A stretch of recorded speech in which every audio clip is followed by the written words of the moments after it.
Welcome back everyone, I'm History with Hilbert, and today I'm going to be looking at the Mid Tudor Crisis, and whether it existed or not.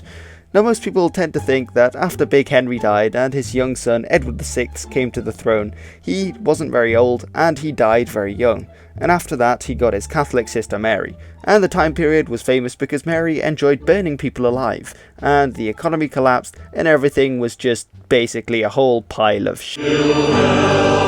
However, this view of the Tudor period, or the mid-Tudor period, has come under a lot of scrutiny from several historians.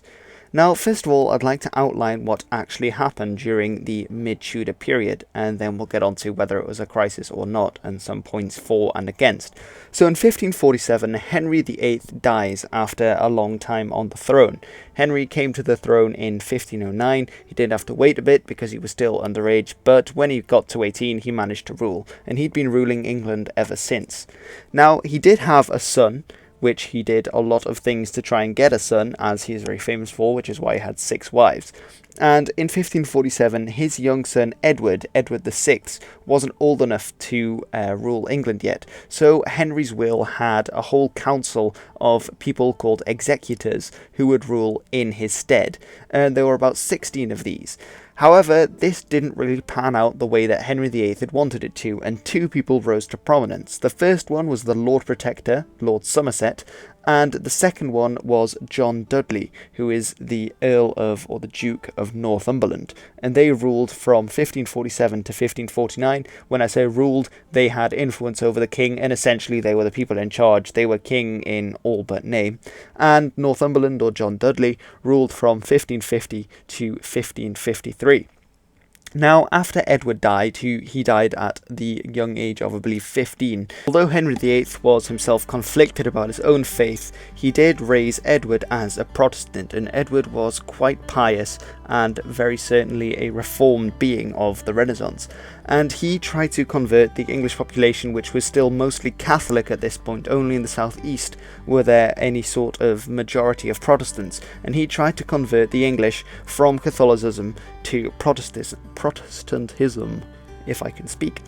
Now, after Edward, we get the 9-day rule of Jane, or Lady Jane Grey, as she's more famously known because she was a Protestant. But then Mary comes on the scene and cuts her head off, which might be why she's known as Bloody Mary, as well as that she really enjoyed burning people. This is a slight oversimplification, but that's how she's remembered. I'll get into a lot more nuanced discussion about Queen Mary, who started ruling in 1553, as I go on with the video. So, and she is of course famous for trying to revert the Protestant Reformation with a counter-reformation and to bring the English people back to the Catholic faith, back to Rome. So first of all, let's have a look at Edward Seymour, who is the Duke of Somerset, and he is essentially the guy who was the first Lord Protector when Edward was still in his minority, which he never got out of because he died before he could rule England as a king.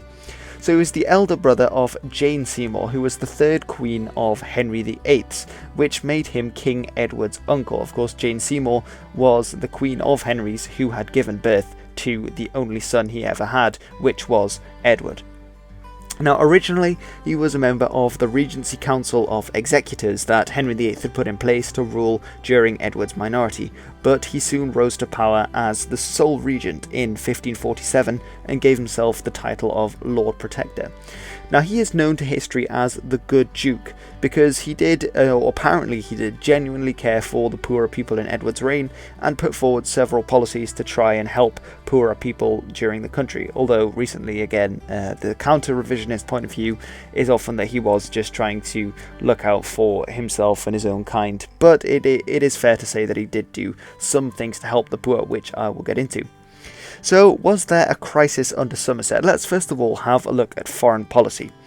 Now, the rough wooing in Scotland, which was this sort of miniature border war with some fights going on and then a period of peace and then more fighting going on and then a fully fledged invasion, was between the English and the Scottish. And the reason it was fought was because Henry VIII had initially started this because he wanted Edward to marry the Scottish Princess Mary, which would then bring England and Scotland, the two crowns, together, which of course did happen later on. However, this did risk a French invasion from the south, and just to say that the French were very serious about this was that they actually sent 10,000 troops to Scotland, and they actually landed in Scotland and fortified Edinburgh for a defence. Now, as well, during this time, because of the rough wooing and because of Somerset's pursuing the war in Scotland, the English lost Boulogne to the French, which Henry VIII himself captured nearer to the start of Henry VIII's reign. However, a counter-argument could be that Somerset was generally a very good soldier, and he did win a very decisive battle at the Battle of Pinkie Cleugh in 1547, which he did against a much larger Scottish army. Now, Henry VIII, as I said, was the one who actually started the war, and a union between England and Scotland, which was the end goal of such a war, was in the national interest. However, Somerset flummoxed it, and this was a huge embarrassment on the foreign scene, as well as then, as I said, risking a French invasion. So you could say that this was fairly crisis-like, although you might argue that it's more of a failure rather than a crisis. Now, this led to an economic collapse. Obviously, he had to fund his war in Scotland, and it was costing him something like 3 times as much annually as the Crown was making annually. So what they did was start to put less and less value into the currency, which led to large-scale inflation. Now, coupled with a rise in population, prices of basic goods shot up, and this made people suffer, and when people suffered, they were more likely to rebel, but that's on the next one. Now, the debasement of the coinage did, however, add a lot of money to the royal coffers, but as I said, they were giving so much money to the war in Scotland that this made little difference. Now, as well, Somerset couldn't have foreseen a rise in population, so perhaps it's not Somerset's fault, but this did contribute to the kind of crisis situation that's been hypothesized. Now, what about rebellions during this era? There were 2 rebellions during this era. Now, the first one was the Prayer Book Rebellion in Cornwall, which was in 1549, after the English language Bible was enforced. Now, there were around 7,000 rebels, which reached Devon. Now, of course, you could then argue that Devon isn't too close to London. It's actually quite far away. It's still just out of Cornwall, and the rebels were decisively defeated, but Somerset did have to hire in German and Italian mercenaries to subdue them. Then again, 5,500 of the rebels were killed, and far fewer rebelled than in the Pilgrimage of Grace, which was during Henry VIII's reign after he tried to dissolve the monasteries, where around 40,000 participants joined in, and they came a lot closer to London than this rebellion did. Now, actually, an interesting thing, a bit of a side note here, is that the rebellion was caused by the Book of Common Prayer, which was introduced and which was a Protestant book in English, because in Protestantism it's important that you should be able to understand the word of the Lord and that you can personally communicate with God. In Catholicism, it was all about the priest, it was all in Latin, it was mystical, you weren't meant to know if you were a commoner and didn't understand Latin too much of what was going on, but in Protestantism you were. Now, the interesting thing is that this Book of Common Prayer was meant to give people the ability to understand the Word of God, to understand the Bible, so they could communicate with God. However, they were enforcing this on the Cornish, and the Cornish, of course, didn't speak English at this time. Most of them were still speaking Cornish. So, of course, the Cornish were rebelling because it had gone from Latin. Now, these guys were still Catholic, so it wasn't that these were Protestants. But the irony was that the English were then enforcing an English language Bible as opposed to a Latin language Bible, to try and make people speaking Cornish understand the Bible, which was, I thought that was an interesting linguistic dynamic to this rebellion, but of course it was mainly down to the fact that these guys were Catholics, and Cornwall was quite strongly Catholic for quite a while, and the Cornish loved rebelling during this era. They rebelled twice during Henry VII's era as well, so there you go.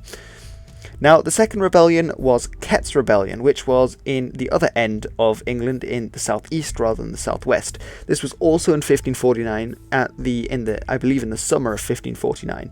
And the reason they rebelled was the enclosing of common pasture lands. I've got a video about that. I will link it on a card in the corner. And they rebelled because of policies that had been put in place by the Crown to increase their revenue again to fund the war with Scotland. So you can see how all these things are linked together. Now, East Anglia was much closer to London, and they recruited 16,000 men to fight, which is about 2 times as many as fought in the other rebellion. So you can see this one's a little more severe. As well, of course, East Anglia is a lot closer to London, and London is where the king is, so if they're closer to where the king is, they've got less far to go before being stopped by a royal army. That's the kind of logistics behind it.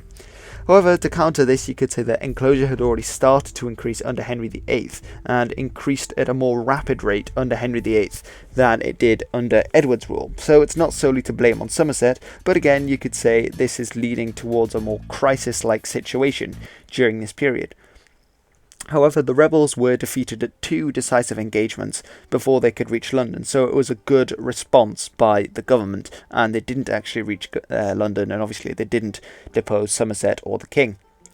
Now we have to look at John Dudley, the Duke of Northumberland, and he essentially becomes the second Lord Protector, even though he didn't give himself that title. Now a bit about him. He served as the Admiral and Vice Admiral from 1537 to 1547, which was obviously a decade in the service, and he distinguished himself as a good soldier at Pinkie Clove, and personally crushed the Kett rebellion, and it's after this that he makes a bid for power.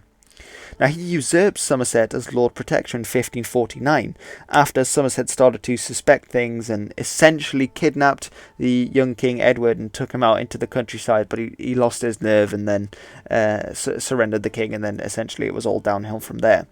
And although he operated as part of the conciliar government, in reality Northumberland was always the one who had the final say in the council. So he would say, oh yeah, we're using the conciliar form of government, lots of high-ranking officials get a choice in this, but essentially it was his word that went.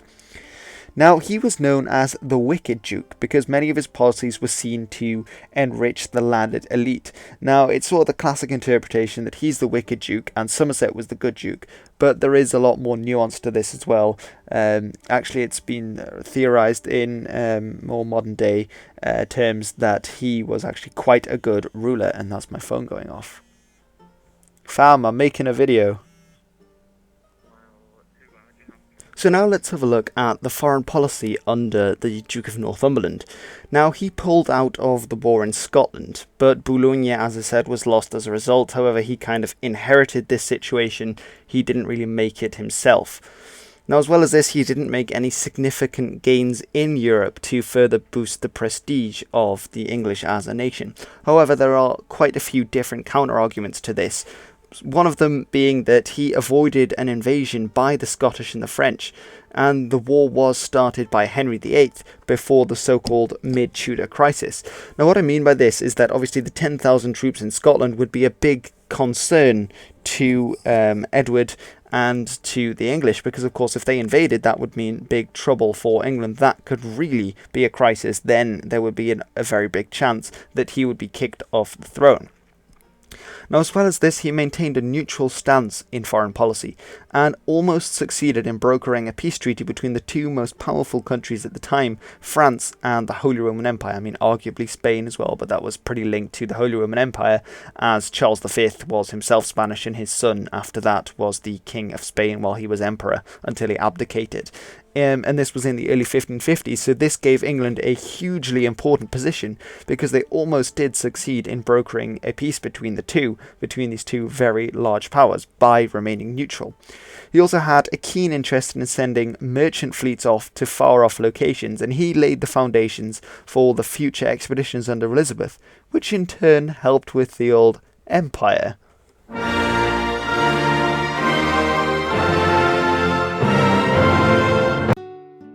As well sorted out the economy. However, he did have several instances of failed agrarian reforms and policies, such as the searches for hidden stocks of grain and meat which were apparently being sold illegally on the black market. This didn't really help.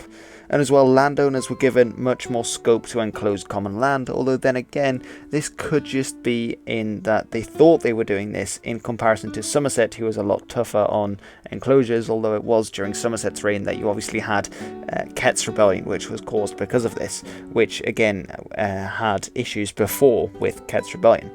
Now, after a successful harvest in 1552, and with the help of a financial expert, which he actually hired in to do this, Northumberland managed to get the crown revenue positive once again, so not in debt. The price of foodstuffs was decreased and foreign debts had been paid off, and the currency was once again stable. So we see that if it had been a crisis, this would be some evidence that the crisis was coming to an end. And as well, under Northumberland's policies, landowners found guilty of illegally enclosing land were increasingly prosecuted, although there was more scope in the law with which you could enclose common land. What about rebellions?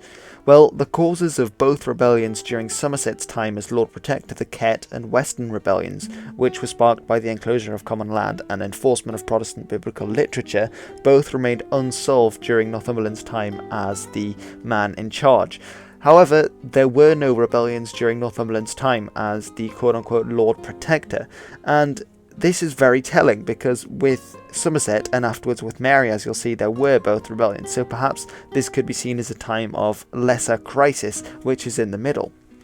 Now, the same couldn't be said for the previous reigns of Somerset, Henry VIII, Henry VII, Richard III, Edward IV, and Henry VI. All of these kings, or rulers, they all had some form of rebellion against them. However, Northumberland had no such rebellion, so this is really quite an amazing feat, especially when he ruled for 3 years during what was called a crisis. Now as well, the future reigns of Mary I, Elizabeth I, James I, Charles I, Charles II, James II, William of Orange and Mary II all had rebellions during them.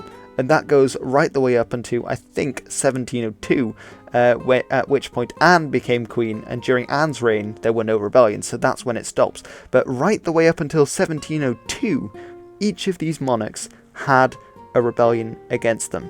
In the later period, of course, it was the Jacobites, in the earlier period, mostly religious rebellions. But that really says something, that he didn't have a rebellion when all these kings for, Henry VI, that's the middle of the 15th century, or the start of the 15th century, and right the way up into the start of the 18th century, so almost 200 years on either side. That's pretty impressive. And as well, he increased the decentralised local authority, including the upkeep of a unit of horsemen for each region, which could be used to put down rebellious behaviour very quickly, which was something he learnt on the job. And actually, we can see that under Northumberland, this wasn't actually that necessary, because in 1552, they were so effective that he could simply scrap them to save money, which again goes to show that perhaps it wasn't quite as bad under Northumberland. So then we get to the succession crisis, and I guess if things had been fine and dandy under Northumberland and Edward had grown into a fit young man and become king, then perhaps they could have all put this behind them. But that's not the way history played out. So this is the device for the succession, which was written by the teenage Edward as he lay dying. Now, Edward was always his sickly child, and when he became properly ill in 1554, he started drafting a device for the succession, obviously to decide who would become king after him. Now, Edward had 2 sisters. He had Mary and Elizabeth, but why didn't he just say, well, Mary, you can be queen next, and then Elizabeth, as Mary was the oldest? Well, there were a few issues. Edward, of course, was Protestant, but Mary was Catholic, and this meant that she couldn't rule after Edward because Edward wanted the nation to remain Protestant. Now, there was also an issue with Elizabeth becoming queen. Now, Elizabeth was Protestant, so you could say, well, then just skip Mary and you put Elizabeth on the throne. But both Elizabeth and Mary had both been barred from the succession, so he'd have to get an act of parliament. But as Edward's condition slowly worsened, he didn't want to have to put it through parliament, because perhaps it would take so long that he would be dead, and then Mary would already be on the throne, and there'd be a Catholic on the throne, or there'd be uncertainty and rebellion, and of course that's not what he wanted to have happen. So that's why he couldn't choose his sisters. However, he did have other options. Now, what he ended up doing was choosing Lady Jane Grey, and she is very famous, of course. Now, Lady Jane Grey was married to Guildford Dudley, who was the son of John Dudley, the Duke of Northumberland. Now, this isn't the reason why she was allowed to become queen, but of course then people said, well, of course, if she is the stepdaughter of John Dudley, then he had a hand in changing the device. Now, initially, Edward actually wanted Jane Grey's daughters, or sons rather, sorry, to be the heirs. He put in his statement the male heirs. I think I can actually show you that he puts it's a little bit hard to read, but you see L. Jane and her heirs males, or maslers, because they put an L in there, still from probably French. But as you can see, he has on the top line crossed out for lack of issue, because Jane at this time was still 16 or 17 years old and she didn't have any children. And initially, when Edward was quite ill, he put for the male heirs that she would have for when she would have children. But as things got a lot more dire, he started to realise he would die before this would happen. So he altered the device so that Jane herself could become queen. And this is the situation he found himself in. Now, why could Jane become queen? Well, because she was a distant relation of Henry VII through, I think, Margaret Tudor, who married James of Scotland. No, that's the other side. Never mind, ignore that. But as we all know, this didn't really turn out too well for poor old Jane. She ruled for 9 days and then she was imprisoned and later on beheaded. Now let's have a look at Mary Tudor. Now she is officially called Mary Tudor, Mary I of England, although she's quite commonly known as Bloody Mary, and whether or not this is true, might make another video about that, but let's dive in. So she was the eldest child of Henry VIII and Catherine of Aragon, which meant she's half Spanish, which is quite cool. I think a lot of people forget that the English royal family, the Tudor royal family, had quite a lot of different bloodlines going through. So of course Henry VII was a Welshman. Tudor was, for all intents and purposes, apparently half royal Welsh family, dating back to the Welsh princes of old. And with the addition of Catherine of Aragon, Mary Tudor was of course half Spanish.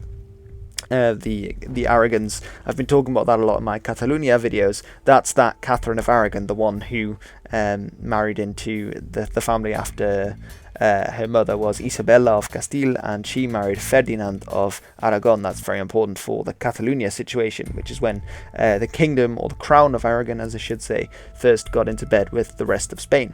But anyway, back to Mary Tudor. She followed her mother's religion and was vehemently Catholic. Now, because she was the daughter of Catherine of Aragon, that made her the cousin of the then Holy Roman Emperor Charles V.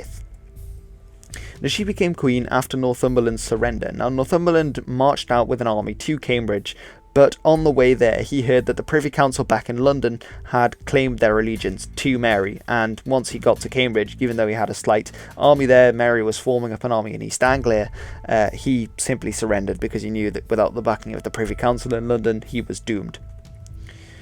Now, let's have a look. Was there a crisis under Mary? Now, Mary is remembered for her very bloody attempt to try to counter the Reformation that had gone on in England. So, religious upheaval is a big part of the Mary's reign, and whether there was a crisis there. So she, as I said, tried to reconvert the English by any means necessary. And this led to the burning of 280 Protestants, which is why she got that nickname, Bloody Mary. Now, as well as trying to reconvert people, this added religious pressure and upheaval to the already weakening England since the break with Rome. So, under King Henry VIII, after he wants to marry Anne Boleyn, he has the English church convert from essentially a Catholic one to a more reformed one. It wasn't die-hard Lutheranism like you might find in some states in northern Germany, but it was called Anglo-Catholicism in that it wasn't quite as Catholic. It was fairly Protestant, and then it went to being less Protestant, and then it went to being Catholic again. Henry changed his mind a couple times throughout his reign, but under Edward it became one of the most Protestant states it would ever be, probably only being topped by the Puritans under Oliver Cromwell. That's the only time when England became more Protestant. Under Edward and his ministers, it was the most Protestant. But Mary wanted to undo all of that during her reign, so you can tell this would make people very unhappy. However, a counter for this is that far more people were killed during Henry VIII's reign. I think something ridiculous, like people estimated at the time that Henry had about 50,000 people killed. Now, this is probably way higher, but as you can see, that 280 burnt Protestants is minuscule compared to that kind of number. Now, there weren't that many Protestants to begin with. The popular image is that Mary Tudor comes to the throne, and she's a Catholic, and everyone in England was Protestant, and she started willy-nilly burning people. But this simply isn't the case. Protestants were very much a minority, and even in the regions where they had a large minority, like the southeast, they were generally the younger types. Older people tended to be Catholic, more traditional conservatives, because remember, Henry had only changed from Catholicism to Protestantism in the last few decades. It was a very recent thing, Protestantism. Martin Luther only became famous at the very end of the 15th century, start of the 16th century. So this is really a rather recent thing, and there were only a few Protestants in the southeast of England and a few spread out around the country. So this wasn't like mass burnings or anything like that. Now, what about the economy under Mary?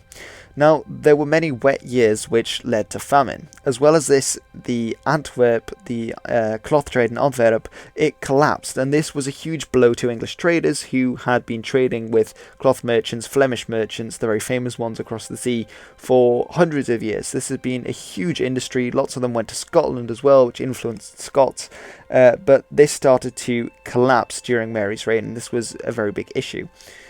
Now, as well as this, there were plans to introduce tariffs, which again was a very bad idea after the collapse of the cloth trade. Traders were being hit hard, and this was having issues with the economy. Now, as well, because Mary, which I'll get onto later on, married Philip II of Spain, this dragged England into a war with Spain, and a war with France because of Spain. And this meant that English traders and merchants could no longer trade with French traders and merchants, and this also hit traders, as well as the failure of the Antwerp cloth trade, so they weren't able to really trade with Flemish merchants as well as they had been able to, and then Mary trying to introduce tariffs on them. You can see that this isn't going to be a good time for traders, and when trade is bad and the rest of the economy is bad, this had a huge impact on Mary's reign and the economy. Now, the collapse of the Antwerp cloth trade was actually out of Mary's control, so you could say that it affected a large part of the North Sea trade. And it's actually after this time that a lot of the shift from the southern Netherlands becomes impoverished, and then they are a lot of the time oppressed by the Spanish. Now, Philip II, if you are a Dutch viewer, you will know him. He's the big bad Philip, we don't like him very much in the Netherlands, and it's soon after this time that the first seeds of the Dutch revolt and the 80 Years' War after that are sown. So it was a big time in the North Sea, a lot of things going on. Now, although it was only implemented in Elizabeth's reign, Mary did actually draft plans to refund the currency, and these plans were very successful, although she usually doesn't get the credit for it because it was during Elizabeth's reign that they were implemented. And as well, the fact that she couldn't reintroduce these reforms, or that the trade tariffs failed, was because England had very rapidly become a Renaissance, a more modern nation, but the tax collection system was essentially still medieval, so this added a lot of problems. So it was rather a fault with the framework of the English tax collection system rather than monarchical mismanagement. So again, it could say crisis, but you could say that's because England was in need of reform. It was just that time, I guess. What about foreign policy? Now, the Pope, who was Paul IV at this time, was pro-French. So despite Mary going to all that effort to counter reform, and hopefully you would think that the Pope would be very thankful for that, well, he wasn't, because Mary was in bed, literally, with the Spanish, and the Spanish were the big enemies of the French at this time, were the big enemies of the Holy Roman Empire, and because of that, blah blah, the Pope didn't like Mary because of that, so it's a bit of an annoying one for Mary. Now, the Spanish alliance, as I already mentioned before, dragged England into a lot of unpopular wars with France, which resulted in the loss of Calais, which was this very important French city that the English had held for pretty much since the 100 Years' War. Very long time. And as much as a strategic point, it was also a humiliation for English nationalism abroad. So this wasn't good. However, Mary did further expand English holdings in Ireland and settled Englishmen in the Ulster plantation in Ireland, which would again increase crown revenue from Ireland and over there. Although obviously later on this created a huge issue in the 20th century, but that's a whole other topic. Now, Mary's marriage to Philip did ally England with the most powerful nation in the world at that time, after the conquest of much of the New World. Unfortunately, Philip didn't really like England. He married Mary for political gain, not because he liked her. Apparently she was horrible, and Mary, I think a famous story is that Mary was baking cakes or biscuits for him, and Philip absolutely hated them. But it did connect the two nations together. The only problem was that the English absolutely hated the Spanish, so this wasn't really what the English wanted, and there was actually a rebellion, which I'll get onto next, because they wanted to stop the marriage happening. So, rebellions. There was one rebellion in 1554, which is right at the start of Mary's reign, which was led by a man named Thomas Wyatt, in response to Mary's insistence on marrying the Spanish king, Philip II. Now, the aim was to depose Mary in favour of Elizabeth. Now, there was also a lot of Protestantism involved. The Spanish were obviously Catholic. One of the big fears about Mary marrying Philip was that the dreaded Spanish Inquisition would do what they were doing in the Netherlands at that time, which was the Habsburg Netherlands. Also, another reason for the 80 Years' War was they were rooting out Protestants and torturing them with the Spanish Inquisition. And the English fear that should Mary marry King Philip, then this would also happen in England to Protestants. And the Spanish Inquisition, it's not just Protestants, it was anyone who disagreed with the strict teachings of the Catholic Church in Rome. So people didn't want that at all, and they just generally didn't like the Spanish. Now, this rebellion got to London, but a troop was sent to stop them.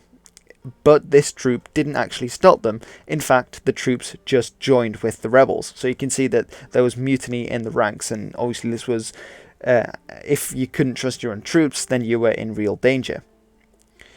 Mary sent out a truce to buy time, which again shows that perhaps she isn't as bad a monarch as people thought. She did have a bit of savvy, a bit of knack to her.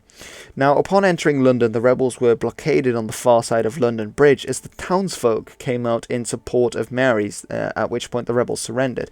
Now, this shows that Mary once again had a lot of popular support. When King Edward died and Lady Jane Grey was put on the throne, again, lots of people from all around the country came to East Anglia to offer their support to Mary to take over power. And again here, in Wyatt's rebellion, the Londoners, they put their lives on the line to keep Mary in power. So it shows that perhaps the people were more on the monarch's side, especially in Mary's case, than might first be assumed. So let's have a look at some other closing points that aren't really specifically related to an individual monarch, but do add to this idea of the Mid Tudor Crisis. So the period of the late 1540s to the late 1550s was a turbulent one in all of Europe. It's right after the Reformation. There was fractious infighting, not only between the European powers like the French, the Holy Roman Empire and the Spanish, but also between Protestants and Catholics within their borders. You've got all sorts of new faiths coming up out of the Protestantism. You've got, obviously, Lutheranism was the first one after Luther. You've got the Huguenots coming after that in France, very big movement, lots of massacres going on there. The Jews get involved, they're killed from time to time. Protestants are massacred and Catholics are massacred. There's a lot of fighting going on. So rather than calling it a mid-Tudor crisis, it might be fair to call it a mid-16th century crisis, because it really was throughout large parts of Europe. The Pope would swing from being pro-French to pro-Spanish to pro-Holy Roman Empire and back again, and it was essentially just a huge mess in Europe at the time. Now, to bring it back to England, to compare it to Henry VII, he faced 6 rebellions in 24 years of rule. Now again, remember that the mid-Tudor period was a period of 11 years, but many of the rebellions during Henry VII's time, Henry VII's time, had an international backing. But arguably only one of the rebellions during the Mid-Tudor Crisis had real support outside of England, let alone outside the county in which they began. Because of course Wyatt's rebellion was limited to East Anglia, nowhere else in the country rose up. The Cornish rebellion, the Prayer Book rebellion, was limited to Cornwall and the very slight westerly part of Devon. Again, didn't have a wide backing. If you compare that to the Pilgrimage of Grace, that was spread throughout the north. You had a rising in Cumberland, which is the northwest. You had the Pilgrimage of Grace, a rising in the in more of the northeast, in Yorkshire and slightly further down Lincolnshire. But during the Mid-Tudor period, all these rebellions were relatively small scale and limited to essentially just the county that they began in. There was no widespread rebellion, definitely nothing like the Peasants' Revolt of much earlier. And as well, I think it's important when viewing history to view the historiography. And because of this period's historiography, with the direct followers of Henry's Anglo-Catholic reign being Protestant, and Edward's Protestant reign being Catholic, and Mary's Catholic reign being followed by Protestant Elizabeth's, everyone gave everyone else a very bad rap during this time, because essentially it was one rival faith following a different rival faith each time, so they would always try and slag off the one that came before. And because there were so many changes in leadership, which is why obviously nothing really got done, because you constantly got someone new in power, a bit like Weimar Germany with all the coalitions. Essentially this meant that everyone was slagging each other off, and you never get a good sort of scope, a good balanced scope, because there's too much change going on. And we see this when Elizabeth comes to power. She rules for a very long time, and Elizabeth to this day is seen as being remembered as a heroine, and she was also followed, of course, by a fellow Protestant, a fellow member of the faith, so they were much more likely to be positive about Elizabeth, whereas the others were all followed by one of the rival faith. Really a crisis during the Mid-Tudor period?